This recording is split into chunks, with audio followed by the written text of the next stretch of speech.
রথযাত্রা উপলক্ষে বাড়িতেই বানিয়ে নিয়েছি খুব সহজে অসংখ্য লেয়ারযুক্ত পুরীর বিখ্যাত খাজা মিষ্টি। এই খাজা মিষ্টিগুলো মাত্র কয়েকটি উপকরণ দিয়ে ঘরেই কিন্তু খুব সহজে আপনারা তৈরি করে নিতে পারেন। যেমন মুচমুচে তেমন রসালো, বানানো ভীষণই সহজ। নমস্কার বন্ধুরা, মন কিচেনে আপনাদের সবাইকে স্বাগত। আশা করি আপনারা সবাই খুব ভালো আছেন। আজকে খুব সহজে অসংখ্য লেয়ারযুক্ত খাজা মিষ্টির রেসিপি আপনাদের সাথে শেয়ার করছি। আশা করি আপনাদের খুব ভালো লাগবে। তার জন্য প্রথমে এইখানে আমি ময়দাটাকে মাখিয়ে নেব। প্রথমে একটা বাটির মধ্যে ছোট একটা বাটি মেপে আমি 2 বাটি মতো ময়দা নিয়ে নিয়েছি। ময়দাটা অবশ্যই আপনারা আপনাদের পরিমাণ মতো ব্যবহার করবেন। এখন ময়দার মধ্যে স্বাদ মতো নুন আর এইখানে 2 চামচ মতো ঘি দিয়ে দিচ্ছি। এখানে অবশ্যই ঘিটাই ব্যবহার করার চেষ্টা করবেন, তাহলে কিন্তু খাজা মিষ্টিগুলো খেতে ভীষণ ভালো লাগে। তবে আপনারা চাইলে সাদা তেলও ব্যবহার করতে পারেন। এখন খুব ভালো করে ময়দাটাকে ঘি দিয়ে ময়ান দিয়ে নেব। একটু সময় নিয়ে চেপে চেপে মেখে ময়ানটাকে ভালো করে দিয়ে নিতে হবে, তাহলেই কিন্তু খাজাগুলো খুব সুন্দর একদম মুচমুচে হবে। ঘি দিয়ে খুব ভালো করে ময়দাটাকে ময়ান দিয়ে নিয়েছি। এখন এখানে অল্প অল্প জল দিয়ে একটা ডো তৈরি করে নেব। প্রথমেই কিন্তু খুব বেশি জল ব্যবহার করব না, অল্প অল্প জল দিয়ে রুটি তৈরি করার জন্য আমরা যেরম শক্ত করে ডো তৈরি করি ঠিক সেরম শক্ত করে এই ডোটাকে তৈরি করে নিতে হবে। ময়দার ডোটা আমার তৈরি করে নেওয়া হয়ে গেছে। এখন এটাকে ঢাকা দিয়ে আমি রেখে দেব 10 মিনিট মতো। এতে কিন্তু ময়দাটা খুব সুন্দর সফট হয়ে যাবে। এদিকে আমি খাজা মিষ্টির জন্য চিনির রসটাকে তৈরি করে নিচ্ছি। তার জন্য কড়াইতে ছোট একটা বাটি মেপে 1 বাটি চিনি, তার সাথে 1.5 বাটি জল দিয়ে দিচ্ছি আর তার সাথে 2টো এলাচের মুখ ফাটিয়ে দিয়ে দিয়েছি। এখন খুব ভালো করে চিনির রসটাকে জাল করে নেব। চিনির রসটা খুব সুন্দর বলক চলে এসছে। এখন 1 থেকে 2 মিনিট মতো চিনির রসটাকে মিডিয়াম আঁচে একটুখানি জাল করে নেব। যখন দেখতে পারবেন চিনির রসটা ঠিক এরকম একটু চিটচিট মতো হয়েছে, কোনো রকম একতারের না, এরকম চিটচিট মতো লাগলেই কিন্তু মনে করবেন চিনির রসটা একদম তৈরি হয়ে গেছে। এখন গ্যাসটাকে বন্ধ করে দিয়ে চিনির রসটাকে আমি সাইডে রেখে হালকা একটু ঠান্ডা করে নেব। এইদিকে দেখুন ডোটা কিন্তু আমার খুব সুন্দর নরম হয়ে সেট হয়ে গেছে, একদম সফট একটা ডো তৈরি হয়ে গেছে। এখন এটাকে হাত দিয়ে একটুখানি মাখিয়ে নিচ্ছি। ডোটাকে খুব ভালো করে হাত দিয়ে একটুখানি মাখিয়ে নিয়েছি। এখন ডোটাকে নিয়ে আমি 2 হাতের সাহায্যে এভাবে করে ডোটাকে একটুখানি লম্বা করে নিচ্ছি। যতটা সম্ভব ডোটাকে হাত দিয়ে এভাবে করে একটুখানি ঘুরিয়ে লম্বা করে নিতে হবে। আর তারপরে একটা ছুরির সাহায্যে ঠিক এরকম করে 10 থেকে 11টা পিস করে কেটে নেব। এভাবে করে সবগুলো ডো একই সমান করে কেটে নিয়েছি। এখন এক একটা করে ডো নিয়ে আমি কর্নফ্লাওয়ার দিয়ে ডোগুলোকে রুটির মতো বেলে নেব।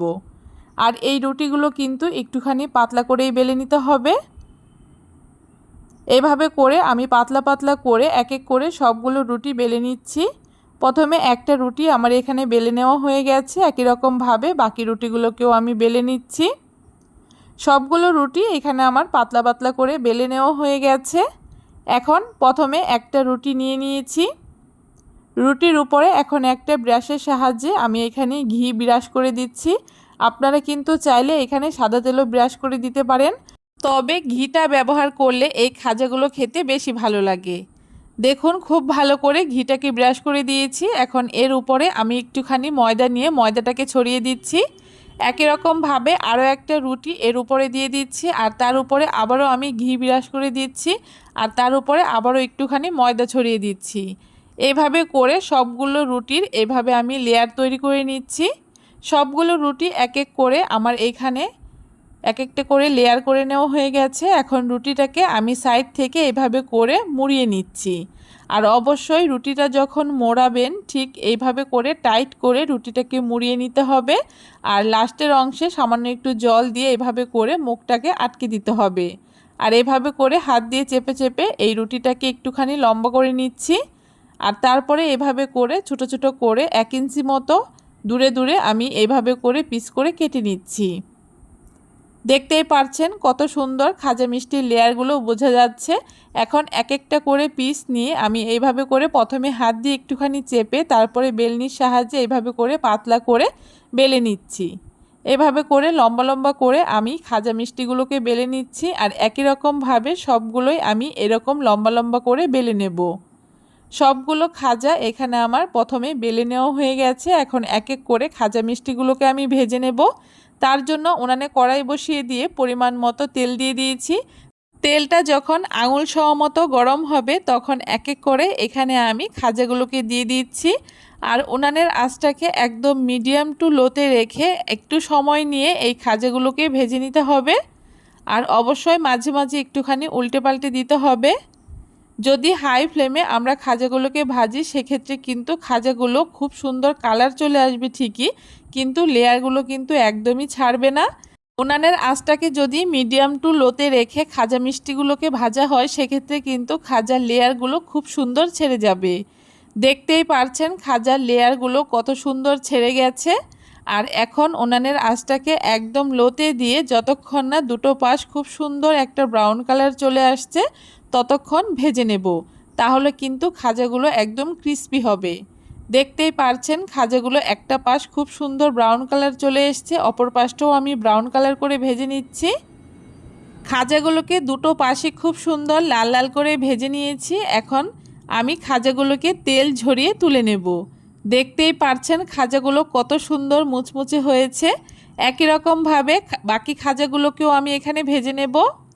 খাজাগুলোকে ভেজে তুলে নেওয়ার পরে হালকা একটু ঠান্ডা করে নেব। আর তারপরে আগে থেকে তৈরি করে রাখা চিনির রসের মধ্যে এক এক করে খাজাগুলোকে এভাবে করে ডুবিয়ে নিতে হবে।